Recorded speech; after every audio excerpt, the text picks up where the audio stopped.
Hello and welcome to Becoming Your 2.0 podcast. My name is Adam H. Mortimer. And I'm Damon K. Casabar, and we are declaring an all-out war on our limiting beliefs and our shadow self. So if you're ready to overcome the things that have held you back, stop being stuck, and take your 2.0, the highest version of you, to the next level, join us on today's discussion. We're excited to have you here.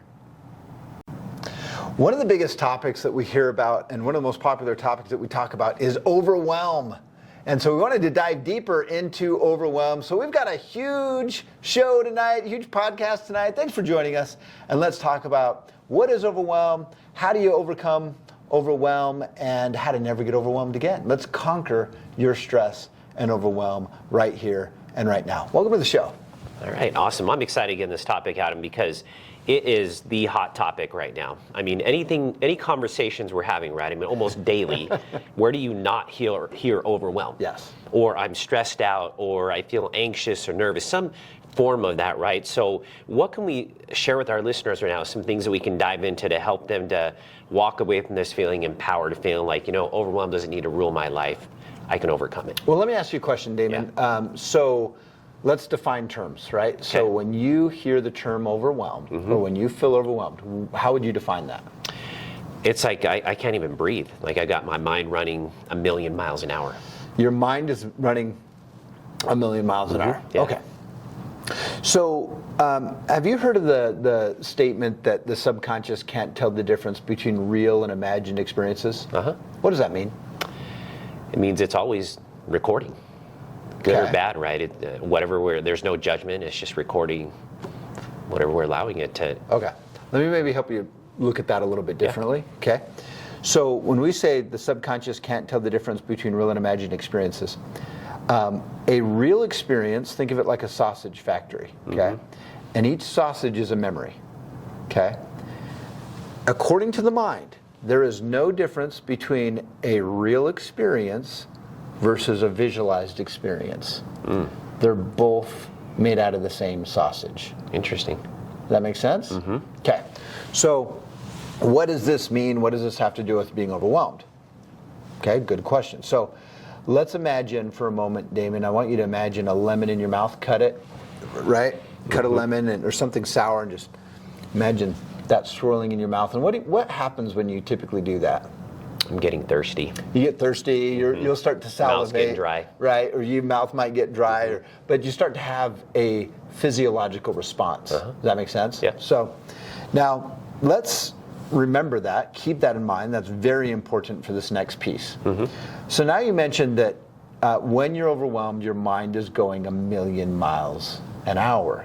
Okay. Chances are you're talking back to the mind, you're engaged with it, right? And you're, oh, I got this to do, and da-da-da, and then this something. Well, exactly. Chances are there's some mental imagery that shows up in your mind. Okay. Well, if the subconscious can't tell the difference between real and imagined experiences, and you have all these images showing up in your mind, those are treated like what, according to the mind? Truth? The same sausage. Yeah, it's the same thing. Right? So, in other words, your mind, and there's another important rule you have to understand in order to understand overwhelm, your mind thinks in the present tense. That's the only tense the core subconscious, your prefrontal cortex, thinks more in terms of future and past, but the core modality of the subconscious is the present moment. So as you visualize those things, the mind acts as if they're happening now. So remember when you visualized the lemon, what happened? Start to salivate, you had a physiological response. So if you're visualizing all these things you need to do, and the brain thinks in the now, when does it think all these things are happening? Right now. So how could it not get overwhelmed? Good point. Okay. Yeah. So true. What's the solution to that? I'm excited to learn more from you because that's why I'm here. I think I know what I mean, but I'd like to. Yeah, you've been at this longer than I have, so okay, no worries. So the solution is one thing at a time. Okay. It's hard to get overwhelmed when all you're focused on is one thing at a time, one step at a time, improving just a little bit every day. We're getting overwhelmed because we're thinking of all the stuff you have to do, right? We're visualizing all that. That creates physiological responses of stress and overwhelm. The next step after overwhelm is what? Usually it's like Anxiety. Anxiety, right? And then what's the step after that? What happens? What behavior is what I'm asking. What happens to your behavior after you feel overwhelmed? It's kind of erratic. Erratic? All over like the place. What? Like you're all over the place. You're not really in control. Not really in control. Yeah, you're just, things are just happening to you. Do you notice the desire to shut down? Yeah, after a while, it can only take so Withdrawal? much. Absolutely. Okay. And not everybody experiences that. I'm just asking if that's something you experience. But a lot of my clients, the next step after overwhelm is withdrawal. They shut down. Yeah. And so if you can Yeah, I can focus on one, it's a very Zen-like way of living your life, but I promise it works. It means you've got to be in the moment. That means get your mind out of the future. So if you feel overwhelmed, that's out of the moment thinking. You're not here. You're not present. If you can bring yourself to the present, focus on your breath, focus on one thing at a time. Well, but Adam, I've got more than one thing to do. I've got this and I've got this and I've got, Yeah, right? I I can a hear the lot. mind chattering. Okay, write it down on a piece of paper. And you've got to, in the beginning, it's not going to feel natural because your mind's so used to thinking of all this stuff. And in a way, sometimes we get a sense of importance, right? If I'm busy, there's this idea that the more busy I am, the more important I am. Interesting. Right? So sometimes we get a dopamine reward. It's not a true statement, right?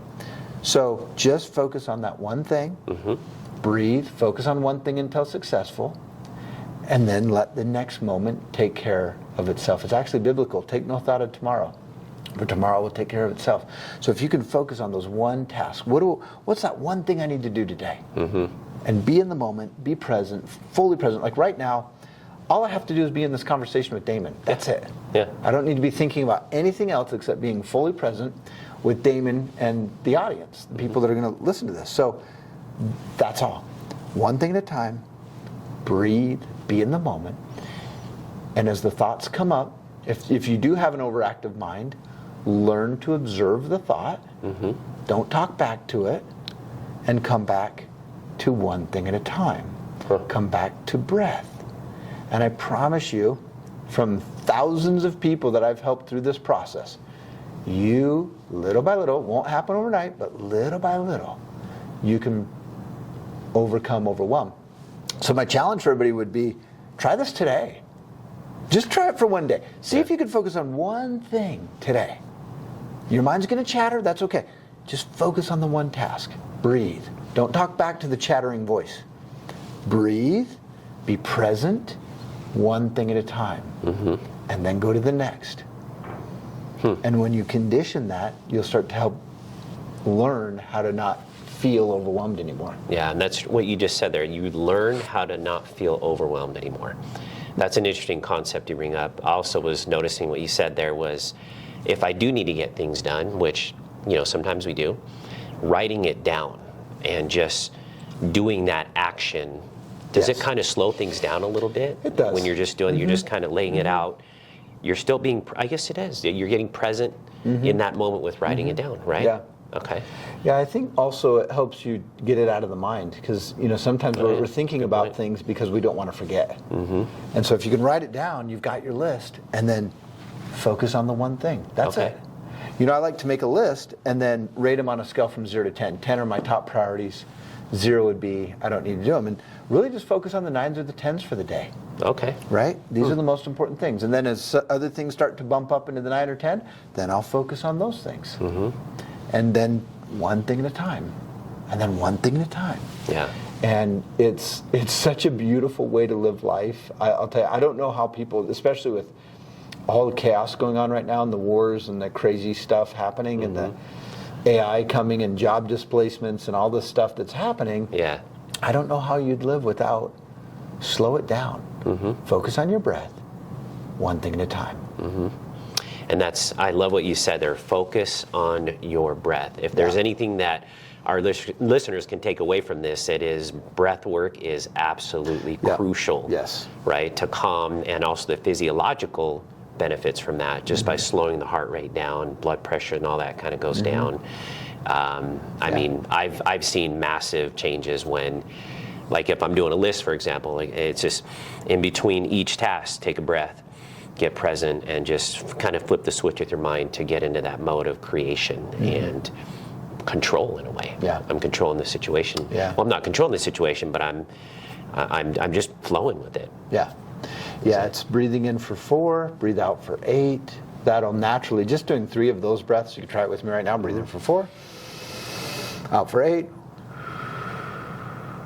And just doing that once, you can start to sense a shift. It might be subtle, but you'll start to sense a shift of your body down-regulating, going, oh, I'm safe right now. Yeah. You can calm down. You can calm down the mind.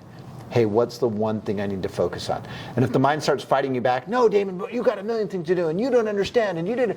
And if it starts to argue with you, that's okay. Give yourself some grace. Chances are you're just in a bad habit of thinking of too many things at once to do. Come back to the one thing, breath work, focus on it until successful, and then go to the next task. Yeah. And it does take a little discipline in the beginning. Your mind's going to resist you a little bit in the beginning, but I promise you, as you develop that habit, it will serve you greatly in your life, and it'll help you to never feel overwhelmed again. That's awesome. Isn't it true that the on the exhale is when you're telling the mind, I'm safe, I'm okay, and that's when the heart rate kind of goes down. So never heard of that, but that's I've never really noticed when it is, but that's interesting. Maybe it is on the exhale or the inhale. I'm not sure. Maybe it's different for everybody. I just know that breathing in for 4 and out for 8, it does communicate to the body that I'm safe and I'm relaxed. Yeah, love it. Yeah. Thanks, Adam. You're welcome. Thank you. We hope you enjoyed today's episode. What was your top takeaway that you want to take into your week and apply and practice? So if you can pick at least one thing, we call this the 1% rule. Just get a little bit better today than you were yesterday. We can't wait to hear about your successes, and we'll see you on the next episode.